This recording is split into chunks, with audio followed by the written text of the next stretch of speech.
Puji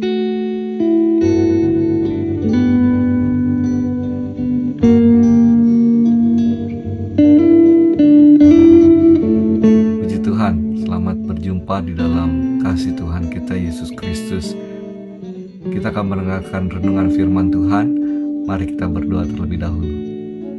Pujian syukur kami naikkan di hadapan Tuhan untuk anugerah dan kebaikan Tuhan dalam hidup kami, sehingga kami boleh ada sebagaimana kami ada pada hari ini.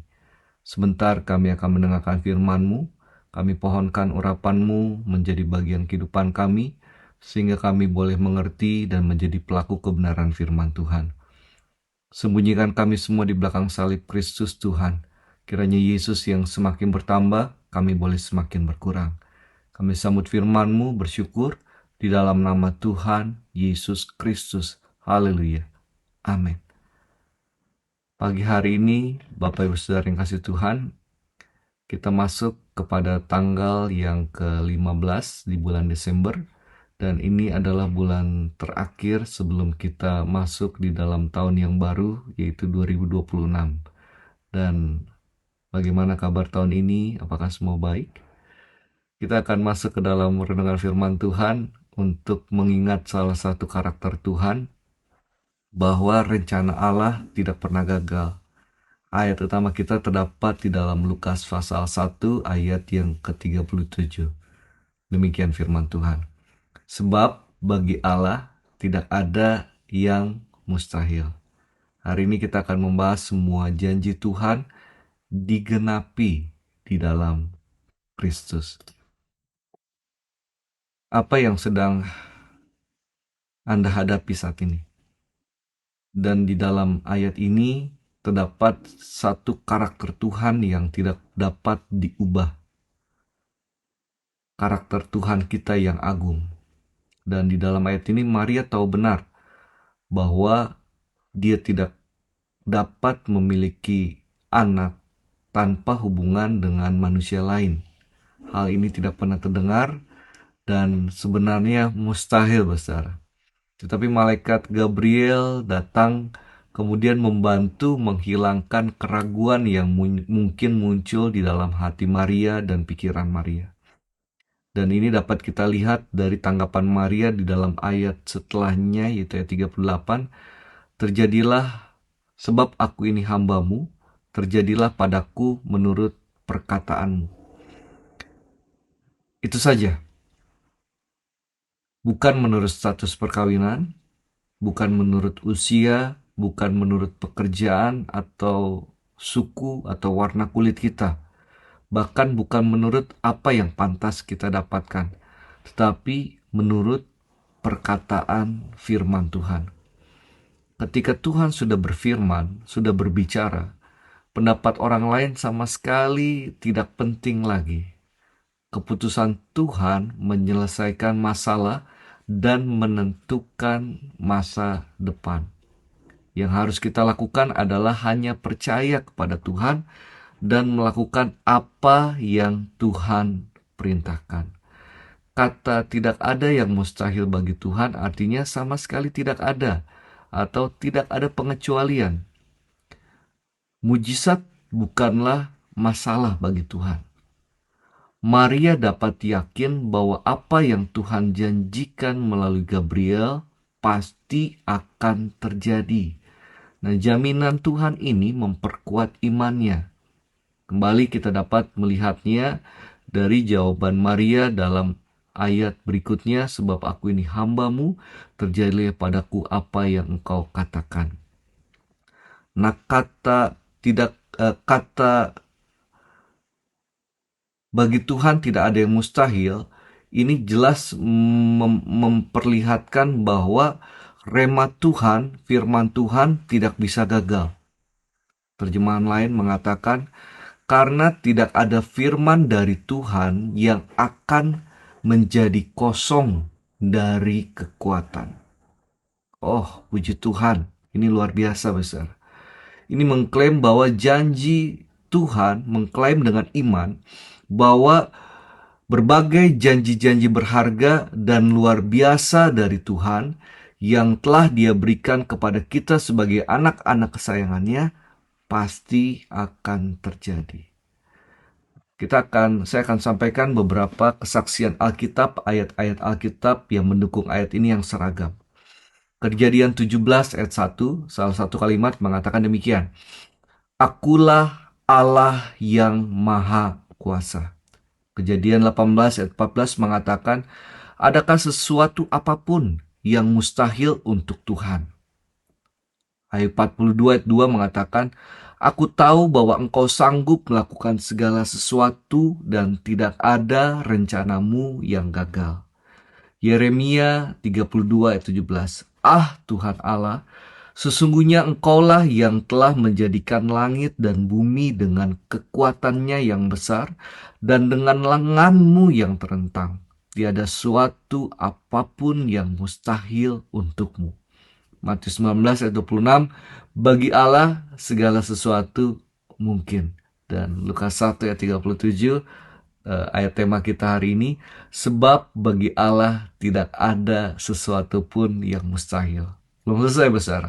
Mazmur 115 ayat 3, Allah kita di sorga, Ia melakukan apa yang dikehendakinya. Daniel 4 ayat 35, semua penduduk bumi dianggap remeh. Ia berbuat menurut kehendaknya terhadap bala tentara langit dan penduduk bumi, dan tidak ada seorang pun yang dapat menolak tangannya dengan berkata kepadanya, apa yang kau buat? Ulangan 3 ayat 24, ya Tuhan Allah, Engkau telah mulai memperlihatkan kepada hamba-Mu ini kebesaran-Mu dan tangan-Mu yang kuat. Sebab Allah manakah di langit dan di bumi yang dapat melakukan perbuatan perkasa seperti Engkau? Ayat 9 ayat 24.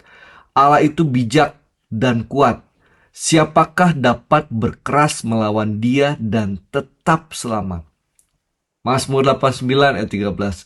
Punyamulah lengan yang perkasa, kuat tanganmu, dan tinggi tangan kananmu. Masih banyak ayat yang lain yang dapat mendukung Lukas 1 ayat 37. Bagi Tuhan tidak ada perkara yang mustahil. Seorang hamba Tuhan bernama Awet Tozer menulis perikop yang cukup menarik besar, sebuah renungan yang cukup menarik. Beliau Awet Tozer mengatakan demikian. Saya sama sekali tidak mengerti mengapa seseorang harus takut dan ragu-ragu berkata, saya takut saya tidak bisa berhasil. Sebentar, saudara.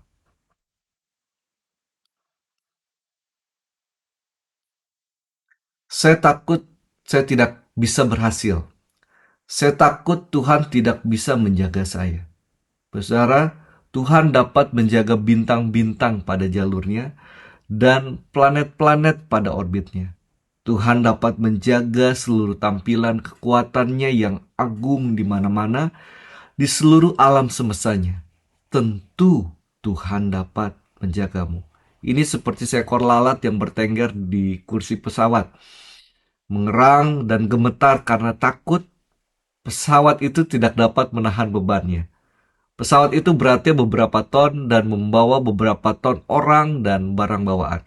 Lalat itu sangat ringan sehingga mustahil di luar dari laboratorium untuk menimbang makhluk kecil itu. Namun kita dapat membayangkannya duduk di sana. Lalat ini mengepakkan sayap kecilnya dan berkata, saya hanya takut pesawat ini tidak akan menopang saya. Ini adalah gambaran dari kita bersama dengan rasa takut kita. Allah yang Maha Kuasa membentangkan sayapnya yang lebar dan bergerak di atas angin. Tuhan akan menopangmu, Dia akan melindungimu jika Anda menyerahkan diri Anda kepadanya. Dia akan memegangmu ketika tidak ada yang lain yang mampu. Tidak ada yang akan mampu menghancurkanmu. Tetapi saudara, kita harus pahami bahwa Allah tidak dapat melakukan apapun yang bertentangan dengan karakternya sendiri. Misalnya, tidak mungkin bagi Allah untuk berbohong. Ibrani 6 ayat 18. Ia tidak dapat menyangkal dirinya sendiri. 2 Timotius 2 ayat 13. Ia tidak dapat berdosa karena ia benar-benar kudus. Tuhan tidak dapat gagal karena ia benar-benar dapat diandalkan. Kemakuasaan besar kita dapat lihat dari penciptaan dan pemeliharaan alam semesta. Perwujudan terbesar kuasanya dalam perjanjian lama adalah Keluaran. Dalam perjanjian baru, kebangkitan Kristus. Jika Allah Maha Kuasa, maka tidak ada manusia yang dapat melawannya dengan sukses. Tidak ada hikmat, pengertian, atau nasihat yang dapat melawan Tuhan. Amsal 21 ayat 30. Jika Allah Maha Kuasa, maka orang percaya berada di pihak yang menang. Oh, amin. Bersatu dengan Allah adalah mayoritas. Roma 8 ayat 31 mengatakan, jika Allah di pihak kita, siapakah yang dapat melawan kita? Amin. Jika Allah Maha Kuasa, maka dalam doa kita dapat berurusan dengan hal-hal yang mustahil. Kita dapat menertawakan hal-hal yang mustahil dan berseru, akan terjadi. Jika Tuhan Maha Kuasa, maka kita memiliki penghiburan yang tak terkatakan bahwa Sang Juru Selamat dapat menyelesaikan setiap masalah, dapat menguraikan kekusutan hidup. Saudara, tidak ada yang terlalu sulit bagi Yesus. Tidak ada yang tidak dapat Dia lakukan. Ketika kelemahanku bersandar pada kekuatannya, semuanya tampak ringan. Amin firman Allah. Sekali lagi Lukas 1:37, sebab bagi Tuhan tidak ada yang mustahil. Mari kita berdoa. Kami bersyukur untuk kebenaran firman Tuhan, bahwa apa yang Tuhan firmankan pasti terjadi. Tidak ada satupun alam, setan, bahkan manusia yang dapat mencegah firman itu terjadi. Sebab dalam firman ada kuasa. Ampuni kami kalau kami kurang percaya kepada kebenaran firman-Mu, tetapi biarlah firman itu boleh menjadi rema dan timbul iman percaya kami untuk berserah dan berkata, aku ini hamba-Mu, jadilah seperti perkataan-Mu. Terima kasih Bapa di sorga, terima kasih Tuhan Yesus Kristus. Berkati hari ini, berkati usaha kami, berkati keluarga kami, berkati pekerjaan kami, berkati karir kami, terlebih berkati kehidupan rohani kami. Semua seturut di dalam kehendak Tuhan. Yang sakit pun, bagi Yesus tidak ada perkara yang mustahil. Dalam nama Yesus ada kesembuhan. Yang mengalami jalan buntu, dalam nama Yesus Tuhan bukakan jalan. Kami imani firman-Mu dan kami hidup di dalam kebenaran firman Tuhan. Terima kasih Tuhan, kami bersyukur dan pelaskan doa sembahyang kami di dalam nama Tuhan Yesus Kristus. Haleluya. Amin. Selamat beraktivitas. Tuhan Yesus memberkati Bapak Ibu Saudara semua.